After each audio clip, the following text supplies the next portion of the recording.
আল্লাহু আকবার। ইন্না লিল্লাহি আহলিনা মিনান নাস কিলা মান হুম ইয়া রাসূলুল্লাহ আহলুল কুরআন হুম আহলুল্লাহ। আল্লাহর নবী বলেন এই জমিনে এমন কিছু আল্লাহর পরিবারভুক্ত বান্দা আছে। সাহাবায়ে কেরাম জিজ্ঞেস করলেন কিলা মান হুম ইয়া রাসূলুল্লাহ, ওগো নবীজি কাদের এত কপাল ভালো যারা কিনা আল্লাহর পরিবারভুক্ত বান্দা।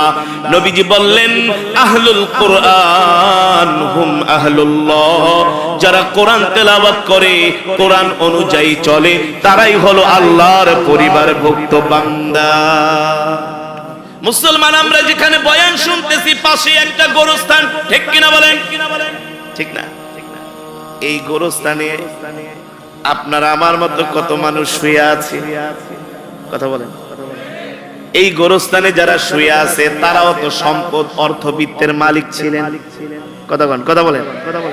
তাদের তো সন্তান আছে, স্ত্রী আছে, ঠিক না? এই গোরস্থানে এমনও মানুষ শুয়ে আছে যাদের সামনে কেউ কথা বলার সাহস আছে না, কিন্তু আজকে তারা কবরে শুয়ে আছে। হয়তোবা তারা 10 বছর আগে গেছে, আমরা 10 বছর পরে যাব, এটাই এর চেয়ে আর বেশি নাকি থাকতে পারবেন? টাকা পয়সা বাড়ি গাড়ি কিছুই যাবে নাকি? যাবে। যেই সন্তান আপনাকে এত ভালোবাসে, যেই সন্তানকে ছাড়া আপনি থাকতে পারেন না, এক মুহূর্ত না দেখলে সেই সন্তান কি আপনার সাথে কবরে যাবে? যেই স্ত্রীর সাথে 40 বছর সংসার করলেন, কেমন ভালোবাসা, স্বামী স্ত্রীকে ছাড়া রাতে খায় না, রাতে স্ত্রীও স্বামীকে ছাড়া রাতে ভাত খায় না, ঠিক কিনা বলেন? কত সম্পর্ক।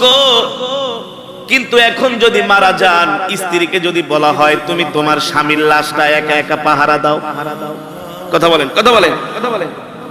স্ত্রী বলবে এটা ডেড বডি, আমি এখানে একা থাকতে পারবো না, আমার ভয় হয়, ঠিক কিনা বলেন? অথবা সন্তানদেরকে যদি বলা হয় তোমার বাবা কবরে শুয়ে আছে, যাও যাও যাও, অন্ধকার রাত্রে একটু যায়া বাবার কবরটা একা একা জিয়ারত করে আসো, বলবে আমি যাব না, আমার ভয় লাগবে, ঠিক কিনা বলেন? তাহলে মুসলমান, আল্লাহ রাব্বুল আলামিন বলতেছেন কুল্লু নাফসিন যায়িকাতুল মাউত, প্রত্যেকটা মানুষকে মৃত্যুর স্বাদ গ্রহণ করতে হবে, প্রত্যেকটা মানুষকে মরতে হবে। আল্লাহ রাব্বুল আলামিন বলেন ওয়া ইন্নামা তুওয়াফাউনা উজুরাকুম ইয়াউমাল কিয়ামা, আমি আল্লাহ হাসরের ময়দানে তোমাদের পাওনা দাওনাগুলো বুঝিয়ে দিব। ফামান যুহজিহা আনিন নার, আল্লাহ রাব্বুল আলামিন বলেন ফামান যুহজিহা আনিন নার ওয়া উদখিলাল জান্নাতা ফাকাদ ফাজ। আল্লাহ রাব্বুল আলামিন বলেন নবী দুনিয়ার মানুষদেরকে বলে দেন, দুনিয়ার মানুষ মনে করে তাদের টাকা পয়সা বাড়ি গাড়ি অর্থবিত্ত ক্ষমতা এটাই হলো তাদের জীবনের সফলতা। আপনি একটা কলেজ ইউনিভার্সিটির স্টুডেন্টকে ডাক দিয়ে জিজ্ঞেস করেন বাবা বলো তোমার জীবনের সফলতা কি, তুমি কি হতে চাও? সে বলবে আমি পড়াশোনা করে ভালো রেজাল্ট করতে চাই, ডক্টরেট করতে চাই, পিএইচডি করতে চাই, পড়াশোনা শেষ করে বড় একটা জব নিব, লক্ষ লক্ষ টাকা কামাবো, অথবা দেশের বাহিরে ইউরোপ আমেরিকায় চলে যাব, ঠিক না? সেখানে যায় ডলার কামাবো, পাউন্ড কামাবো, বিলাসী জীবন যাপন করব, মার্সিডিজ নিয়ে ঘুরবো। বাবা এটাই কি তোমার জীবনের সফলতা? বলে আঙ্কেল বলেন কি একটু মাথায় হাত দিয়ে দোয়া করে দেন নাকি? আঙ্কেল মাথায় হাত দিয়ে দোয়া করে দেন যাতে করে খুব তাড়াতাড়ি ইউরোপ আমেরিকায় যেতে পারি, ভিসা পেয়ে যাই, ঠিক না? সিলেটে এক জায়গায় আমি বয়ান করতেছিলাম, এই বয়ানটা যখন করলাম সিলেটি যুবকরা ওবা খিতা খারিসা, তুমি কি সব মনের খবর জানি গেছো? কি বলে তুমি সব মনের খবর জানো, ওবা খিতা একটা বিশাল লেগে এত কষ্ট। আমি বলি কেন? এই দেশে এত ভাল লাগে না, জাম জট গরম ধুলা বালু এত কিছু ভাল লাগে নাকি? কারেন্ট থাকে না, বিদ্যুৎ থাকে না, তো কি কয় আমেরিকা লন্ডন যাইতে পারলে কোনো কষ্ট নাই। বলে হুজুর তুমি কেমনে জানো মনের খবর? আমি তো লন্ডনের ভিসার লেগে 12 বছর দৌড়াইতেছি, একটু দোয়া করুকা যাতে একটা ভিসা পাই, ঠিক করে বলে। আমি জিজ্ঞেস করলাম যুবক লন্ডন যায় কি করবা? কয় তুমি জানো না ওই দেশের জীবন যাপন অনেক আরামের, কোনো কষ্ট নাই, ঠিক না? কিন্তু আপনি খোঁজ নিয়ে দেখেন যারা ইউরোপ আমেরিকাতে থাকে 100%-এর মধ্যে 90 জনই ঠিক মতো ইসলাম মানে না। ওই দেশের রাস্তায় চলাফেরা করা যায় না, ঈমান নিয়ে বাঁচা বড় কঠিন, ঠিক কিনা বলেন? আপনি মদ খাবেন না, আপনাকে প্রতিনিয়ত জোর করবে আপনার কলিগরা, আশেপাশের ভাই বেরাদারা, দোস্ত খাও, কি হয়েছে, এক ডোক খাইলে, এক ডোক খাইতে খাইতে পরে মনে করেন প্রতিদিন এক বোতল ছাড়া আর ঘুম আসবে না। কথা বলেন, কথা বলেন। আমি সিলেট অঞ্চলে প্রচুর প্রোগ্রাম করি, চিটাগাংয়ের প্রচুর মানুষ আমেরিকাতে থাকে, তারা বলে হুজুর বিশ্বাস করেন বাংলাদেশে থাকতে প্রতিদিন মসজিদে যায় নামাজ পড়তাম, বাংলাদেশের মতো ইউরোপ আমেরিকায় বিদেশে এত অ্যাভেলেবল মসজিদ, আমি কত দেশে যাই প্রোগ্রাম করার জন্য। এই গত 6 মাস আগে আমি থাইল্যান্ডের রাজধানী থেকে ইয়ালা 800 কিলোমিটার দূরে একটা আন্তর্জাতিক প্রোগ্রাম হয়েছিল মুহররম মাসে। তারা প্রতি বছর সারা পৃথিবী থেকে কারি সাহেবদেরকে নিয়ে তারা আন্তর্জাতিক কেরাত মাহফিল করে।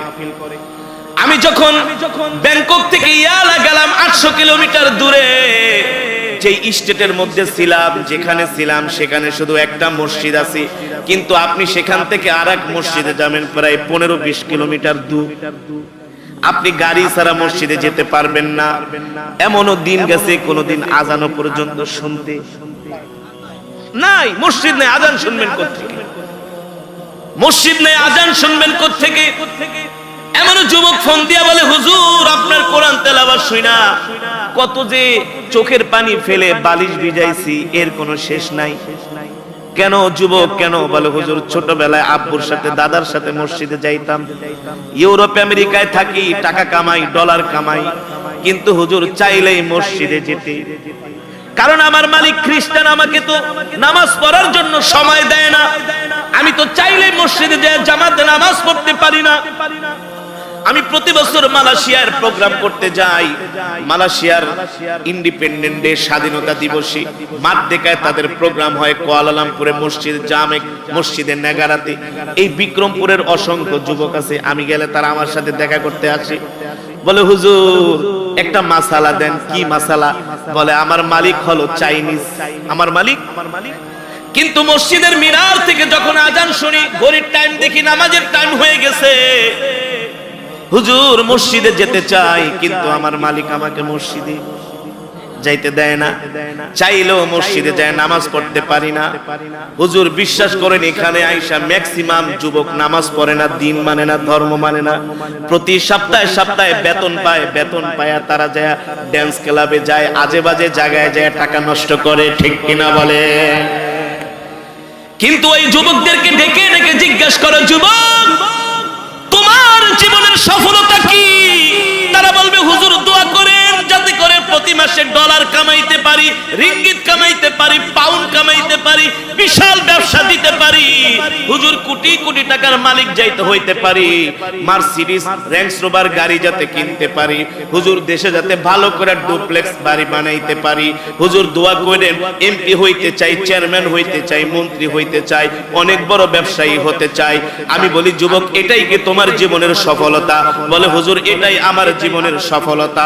কিন্তু আমার রব বলে না না না, তোরা আমার বান্দা, তোদের এটা জীবনের সফলতা না, তোদের জীবনের আসল সফলতা হলো আল্লাহর জমিনে আল্লাহর গোলামি করতে হবে, আল্লাহর ইবাদত করতে হবে, আল্লাহর গোলামি করে, আল্লাহর ইবাদত করে যাতে করে জাহান্নামের আগুন থেকে বাঁচতে পারো, জান্নাতে যেতে পারো। এটাই হলো একজন মুসলমানের জীবনের সবচেয়ে বড় সফলতা, ঠিক কিনা বলেন? এটা আমি বলি না, আপনারা বলবেন হুজুর আপনি কি বলেন না বলেন। আরে টাকা পয়সা অর্থবিত্তই তো সফলতা, কিন্তু আমার রব বলতেছেন না না না। এখানে ওলামায়ে কেরাম আছে, জিজ্ঞেস করেন আল্লাহ কোরআনের আয়াত এখনই খুইলা আপনি তাফসীর তরজমা বের করেন। রব বলতেছেন ফামান যুহজিহা আনিন নারি ওয়া উদখিলাল জান্নাতা ফাকাদ ফাজ। এ তুমি যখন জাহান্নাম থেকে বেঁচে যাইবা আর জান্নাতে প্রবেশ করবা, এটাই হলো তোমার জীবনের সবচেয়ে বড় সফলতা, ঠিক কিনা বলেন? পরবর্তী আয়াতে বলতেছেন ওয়ামাল হায়াতুদ দুনিয়া ইল্লা মাতাউল গুরুর।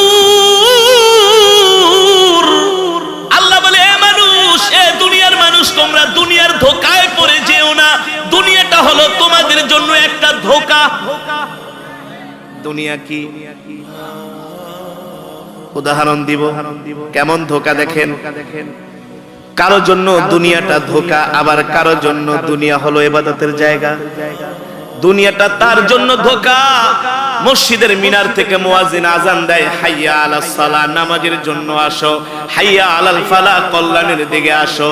আস-সালাতু খায়রুম মিনান নাওম, ঘুম থেকে নামাজ উত্তম, ইবাদত করার জন্য মসজিদে আসো, নামাজ পড়ার জন্য মসজিদে আসো। কিন্তু মুয়াজ্জিন ডাকতেছেন, আসো আসো, আল্লাহর কদমে সিজদা দাও। আপনি দোকানে বসে ব্যবসা করতেছেন, কাস্টমার আইছে, শুধু বেচতেছেন আর টাকার ভান্ডিল আসতেছে। এইদিকে জোহরের নামাজ চলে যাচ্ছে, আপনি মনে মনে কোন এত বড় একটা কাস্টমার আইছে, এটা হাতছাড়া করা। ওই কাস্টমারের মেমো লিখতেছেন, মালের লিস্ট লিখতেছেন, লিখতে লিখতে দেড়টা পার হয়ে দুইটা।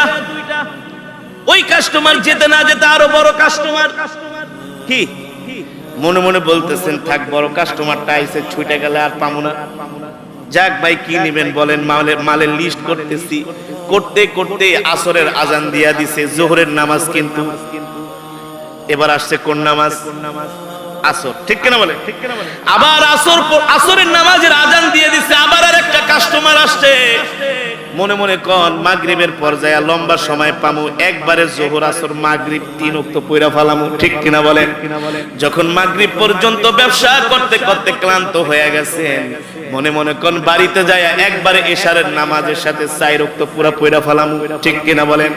পরে বাড়িতে আইসা যখন একটু ভাত খায়া ঘুমাইছেন, তখন আর শরীর চলে। শয়তান বলতেছে, আরে পড়া লাগবে না, ঘুমা ঘুমা। একবারে 2-3 দিন পরে একসাথে সব নামাজ পড়া ফলাইছে, ঠিক কিনা বলেন? এমন হয় কি হয় না? বলেন বলেন, আমার কথার সাথে বাস্তবতার মিল আছে কি আছে না? রব বলতেছেন, ওয়ামাল হায়াতুদ দুনিয়া ইল্লা মাতাউল গুরুর। এ দুনিয়ার মানুষ, এই দুনিয়াটা হলো তোমাদের জন্য ধোঁকা। ব্যবসা তোমাদেরকে ধোঁকা দিচ্ছে, চাকরি তোমাদেরকে ধোঁকা দিচ্ছে, ক্ষমতা তোমাদেরকে ধোঁকা দিচ্ছে, মিটিং তোমাদেরকে ধোঁকা দিচ্ছে। এ দুনিয়ার মানুষ, তোমার সন্তান তোমাকে ধোঁকা দিচ্ছে, তোমার স্ত্রী তোমাকে ধোঁকা দিচ্ছে। না না না, দুনিয়ার কারো ধোঁকায় তুমি পড়ো না।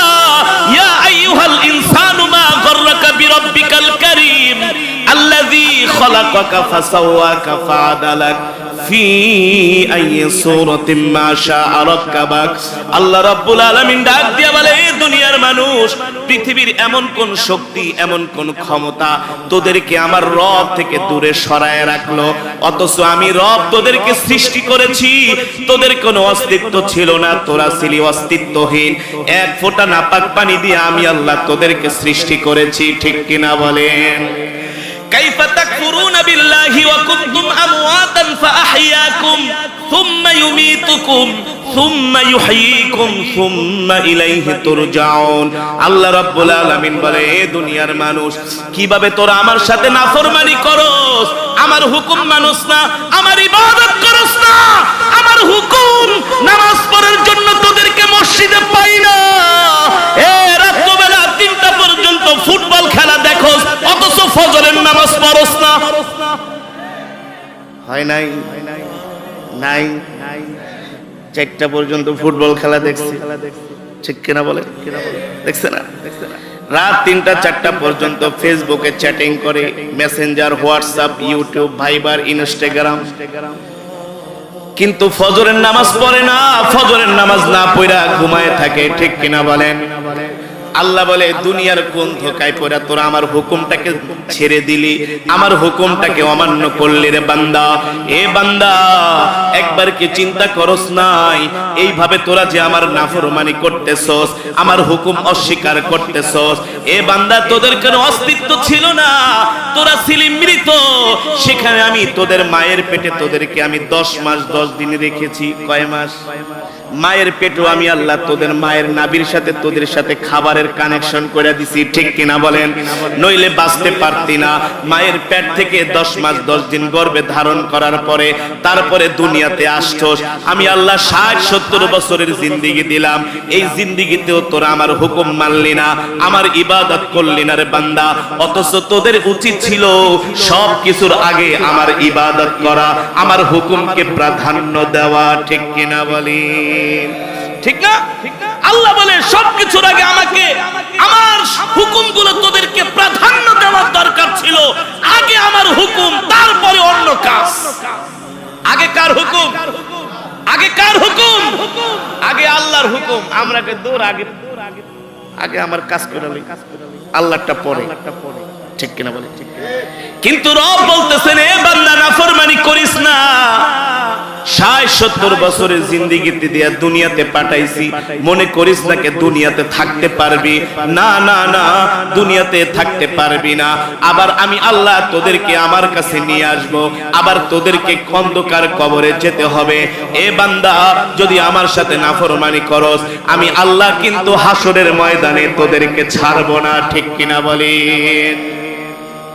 এই যে আজকে তুরস্কে ভূমিকম্প হয়েছে, মানুষগুলো ঘুমের মধ্যে মারা গেছে, ঠিক না? কারণ কি? কারণ কি? এই ভূমিকম্প, ভূমিধস কেন হয়? আল্লাহর নবী বলেন, ইদা জহরাতিল কাইনাত, যখন এই জমিনের মধ্যে মহিলা গায়িকা নায়িকাদের সংখ্যা বেড়ে যাবে, যখন নর্তকীদের সংখ্যা বেড়ে যাবে, নাচনেওয়ালিদের সংখ্যা বেড়ে যাবে, যখন মহিলারা জিনা ব্যভিচার ব্যাপক হারে করবে, তখন আল্লাহ এই জমিনের মধ্যে ভূমিকম্প দিবে। ঠিক কিনা বলেন? আর বিজ্ঞান বলতেছে প্লেটে প্লেটে লারা খায়, অথচ আমার নবী 1450 বছর আগে বলে গিয়েছেন শেষ জামানায় পর পর ভূমিকম্প হবে। রাসূলের হাদিস, মাশরিক থেকে মাগরিব, জাজিরাতুল আরব, সব জায়গায় ভূমিকম্প হবে। বিজ্ঞান সকালে বলে এক কথা, বিকেলে বলে আরেক কথা, ঠিক না? কিন্তু আমার নবী 1450 বছর আগে বলে গেছে, ওয়াইদা যহরাতিল মাযামির, এই জমিনের মধ্যে যখন ব্যাপক আকারে বাদ্যযন্ত্রের আওয়াজ বেড়ে যাবে, তখন জমিনের মধ্যে ভূমিকম্প হবে। মানুষগুলো যখন ফজরের নামাজ না পড়ে ঘুমাবে, তখন জমিনের মধ্যে ভূমিকম্প হবে। ঠিক কিনা বলেন? আপনাদের কাছে একটা প্রশ্ন করি, আপনাদের এলাকায় শুক্রবারে জুমার দিনে কয় কাতার মুসল্লি হয়? জোরে বলে। পুরা মসজিদ ভরে যায়, সিঁড়িতেও জায়গা দেওয়া যায় না, ওযুখানায় পারলে নামাজ পড়ে না, পারলে প্রস্রাবখানার সামনে আইসা একটা জায়নামাজ নিচে বিছায় দাঁড়ায় যায়, জায়গা তো পায় না। ঠিক কিনা বলেন? মানুষের চলাচলের জায়গাও দাঁড়ায় যায়, মাঠে ঘাটেও জায়গা পাওয়া যায় না শুক্রবারের দিনে, মসজিদের ছাদেও জায়গা পাওয়া যায় না শুক্রবারের। কিন্তু ফজরের নামাজে কয় রাকাত, কয় কাতার? জোরে কোন, জোরে কোন। অনেক মসজিদে বলতেছেন ফজরের নামাজে আধা কাতার, কোন মসজিদে এক কাতার, ঠিক না? সর্বোচ্চ 2 কাতার। আমি গত কিছুদিন আগে চাঁদপুরের এক জায়গায় মাহফিল করতে গিয়েছি। আরে উম্মতের উলামায়ে কেরামের দায়িত্ব হলো, যখন এমন আযাব গজব আসে, কোরআন হাদিস দিয়া মানুষদেরকে সচেতন করা। বিজ্ঞান বলবে বিল্ডিং বানাও, আরো ভালো করে বিএসআরএম রড দিয়া বিল্ডিং বানাও, জিপিএস ইস্পাত দিয়ে একেবারে 1000 ফিট মাটির নিচে যাও, টেকসই বিল্ডিং বানাও, গোড়ার ডিম। তোমাদের চাইতে কিন্তু তুরস্কের যে শহরগুলো মাটির সাথে মিশে গেছে, এই ঢাকা শহরের ফকুরনি এলাকার মতো না, ওগুলা ডিওসিস, ধানমন্ডি, উত্তরার মতো আরো বেশি আধুনিক। কারণ তুর্কিরা 1000 বছর ধরে তারা শাসন করে। ঠিক কিনা বলেন? তাদের দেশকে তারা সেভাবে সাজিয়েছে, তাদের দেশকে তারা সেভাবে সাজিয়েছে। আমি যখন মিশরে পড়াশোনা করতাম, অনেক তুরস্কের ছেলেরা আমাদের সাথে পড়াশোনা করত, ওদের থেকে তুরস্কের অনেক হিস্টোরি শুনেছি। তুরস্ক মুসলমান দেশ, ঠিক আছে, কিন্তু ওই দেশের মুসলমানরা মদ না খাইলে তাদের ঘুম আসে না। ওদের চলাফেরা সব ইউরোপিয়ান স্টাইলে, ম্যাক্সিমাম কোনো দাড়ি নাই, টুপি নাই, পাঞ্জাবি নাই, কোন রকম 2 রাকাত পড়া মসজিদ থেকে দূর আছে। ইল্লা মাশাআল্লাহ, অত মুমিন পার্সেন্টেজ অত বেশি না, আছে। তুরস্কে এমনও মুসলমান আছে যারা শুয়োর খায়। কি খায়? একজন তুর্কি বলতেছেন, তাদের একটা প্রোগ্রাম আমি গিয়েছিলাম, অনেক কথা হয়েছে, বলে আমাদের দেশে এমনও মুসলমান আছে যারা খ্রিস্টানদের সাথে শুয়োর পর্যন্ত খায়। চায়নাতে এমনও মুসলমান আছে জিনজিয়াং প্রদেশে, তারা মুসলমান কিন্তু শুয়োর পর্যন্ত খায়। মদ তো এটা তো মামুলি ব্যাপার, মদ তো এখন আর তুরস্কের মুসলমানরা, বাংলাদেশের আরো বেশি খায়। 2020 সালে যে মদ উৎপাদন হয়েছে এর চাইতে এখন দ্বিগুণ উৎপাদন হয়, তাতেও নাকি হয় না, তাতেও হয় না। এক এলাকায় যদি 20 জন মদখোর থাকে, ওই এলাকায় আপনি একটা মদের দোকান দিতে পারবেন, সরকারের লাইসেন্স দেওয়া আছে, আপনি কিছুই করতে পারবেন না, আইন আছে। আল্লাহর নবী বলেন ওয়াইদা শুরিবাতিল খামর, এই জমিনে যখন ব্যাপক আকারে মদ বেড়ে যাবে, মাদক বেড়ে যাবে, তখন আল্লাহ জমিনের মধ্যে ভূমিকম্প দিবে। ঠিক কিনা বলেন? যেটা বলছিলাম চাঁদপুরের মাহফিলে, স্টেজের মধ্যে শতে শতে ওলামায়ে কেরাম, যেই মসজিদের উদ্যোগে মাহফিল, ওই মসজিদের ইমাম সাহেবরে জিজ্ঞেস করলাম, হুজুর আপনার মসজিদে এই তো মাহফিল, আপনি বলেন আপনার মসজিদে ফজরের নামাজে কয় কাতার মুসল্লি হয়? ইমাম সাহেব মুখে হাত দিয়া বলে, হুজুর কি বলবো, ভাত খাই 80 ঘরে। কয় ঘরে? ওই যে সমাজের মানুষ একদিন একদিন করে আপনারা খাওয়ান না, খাওয়াইলে জোরে কোন নাকি নাকি ইমাম সাহেবের কোন আপনি রেন দেখান নাকি? না, আলেমদেরকে মহব্বত করবেন। ঠিক কিনা বলেন? আলেমদেরকে কি করবেন? ইন্নাল উলামা ওয়ারাসাতুল আম্বিয়া, উলামায়ে কেরাম নবীর ওয়ারিস। আল্লাহ তাআলা আলেমদের প্রশংসা করেছে, আপনি আমি না করলে কি? আপনি আমি ভালো না বাসলে কি হয়েছে? আল্লাহ নিজে বলছেন ইন্নামা ইয়াখশাল্লাহ মিন ইবাদিহিল উলামা। এই জমিনে যদি আল্লাহকে কোন সম্প্রদায় সবচেয়ে বেশি ভয় করে, তারা হলো আলেম। তারা হলো কি? আপনাদের বিচার হবে পর্দার বাইরে, আর আলেমদের আল্লাহ বিচার করবে পর্দার ভিতরে নিয়ে। যে অন্যায় করছস, আলেমদের সম্মান করবেন। এই যে কবরস্থানের পাশ দিয়া যদি কোনো আলেম হেঁটে যায়, তলেবে আলেম হেঁটে যায়, তার বরকতে আল্লাহ কবরের আযাব মাফ করে দেয়। এই যে আমরা বয়ান শুনতেছি, তারা সব দেখতেছে, সব শুনতেছে, তারা বলে হায় রে তোদের মতো আমরা ছিলাম, এখন আমরা বুঝি আমাদের আমলের দরজা বন্ধ হয়ে গেছে। কিন্তু তারা গেছে, আমরাও তাদের পথেই যেতে হবে। ঠিক না ভাই? ঠিক না ভাই? ওই ইমাম সাহেবকে আমি জিজ্ঞেস করলাম, হুজুর কয়জন মুসল্লি হয় আপনার মসজিদে? বলে হুজুর আমি 80 ঘরে খাই, কিন্তু মুসল্লি হয় মাত্র 8 জন ফজরের নামাজে। কয়জন? 80 ঘর থেকে একজন করে আসলে তো 80 জন মুসল্লি হইতো, 2-3 কাতার পূর্ণ হয়ে যাইতো। ঠিক কিনা বলেন? 2-3 কাতার না, 80 জন মুসল্লি হইলে অর্ধেক মসজিদই ভরে যায়। ঠিক না? কিন্তু ফজরের নামাজে মুসল্লি হয় মাত্র 8 জন। আল্লাহ নবী বলেন যখন এই দুনিয়ার মানুষ আমার উম্মতরা ফজরের নামাজ ছেড়ে দিবে, কারা ফজরের নামাজ ছাড়ে?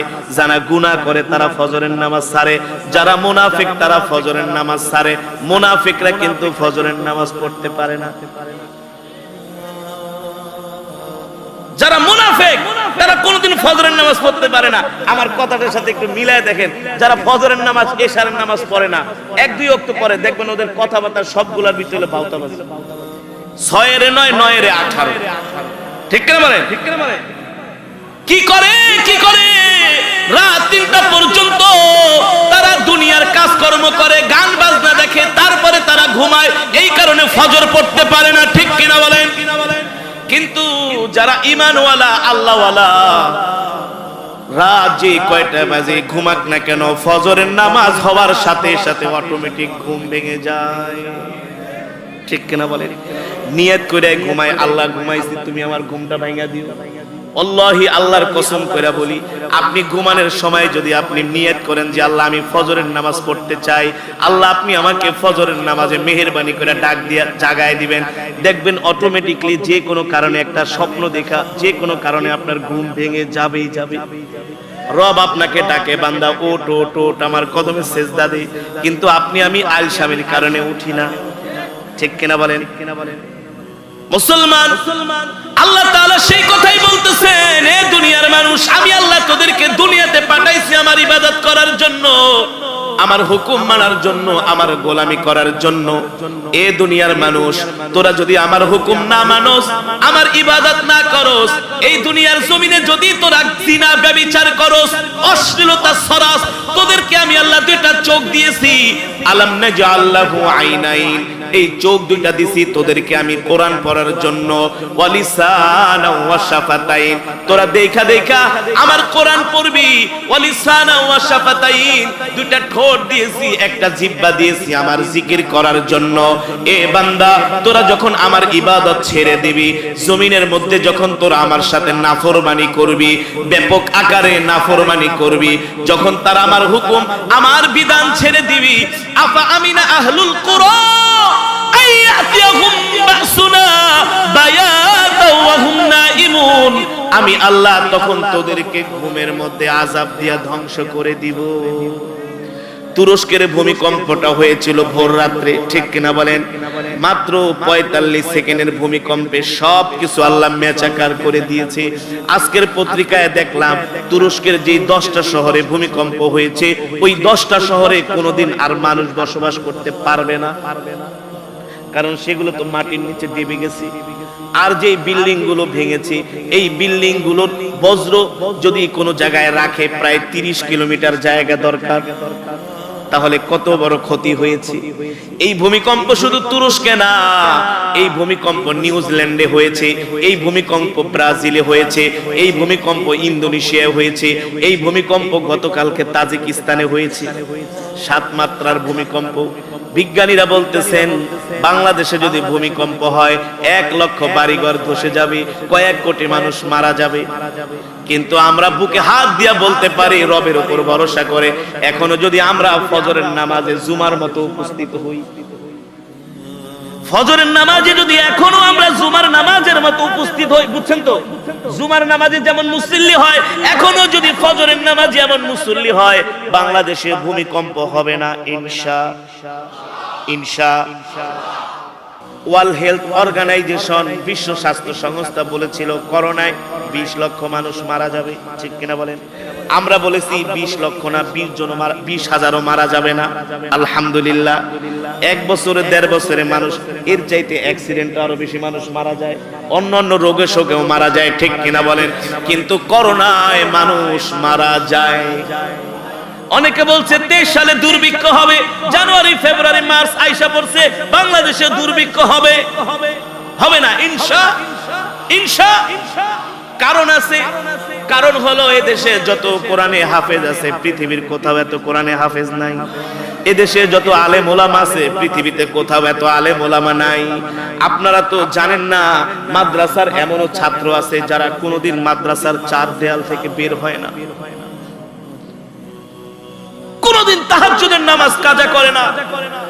আমরা এমন উস্তাদদের কাছে পড়েছি, এমন উস্তাদদের কাছে পড়েছি, কোনদিন তাদের তাহাজ্জুদের নামাজ কাজা হতে দেখি কোনদিন না।